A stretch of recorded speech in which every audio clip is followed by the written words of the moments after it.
અહીંયા વાર્તા રજૂ કરવા આવી રહી છું. તો ચાલો હવે વાર્તા રજૂ કરીએ. તમે શાંતિથી સાંભળજો. મારી વાર્તાનું નામ છે બકરી ને બે બચ્ચા. એક મોટું જંગલ.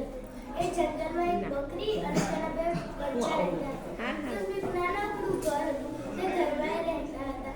એક દિવસ ખૂબ જ વરસાદ પડ્યો.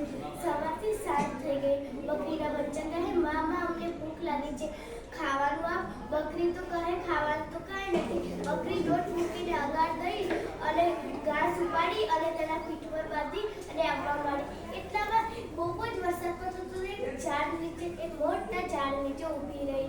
પછી એક કાલુ બકરો આવ્યો. કાલુ બકરો કહે, બકરીબેન મીનુબાઈના બે બચ્ચાને તો ચિત્તા ખાઈ ગયા, તમે પણ જાઓ, તમારા બચ્ચા એકલા થઈ ગયા. તો બકરી તો દોડ મૂકીને ગઈ. તેમણે જોયું તેની સામે જ બે ચિત્તા ઊભા હતા. બકરી તો ગભરાઈ ગઈ. પછી તેના મનમાં થયું કે ચાલ, બકરી કહે, મારા શિંગડા ઝેરીલા છે અને મારી પાછળ જે ઘાસ બાંધેલી છે એ પણ જાદુઈ છે.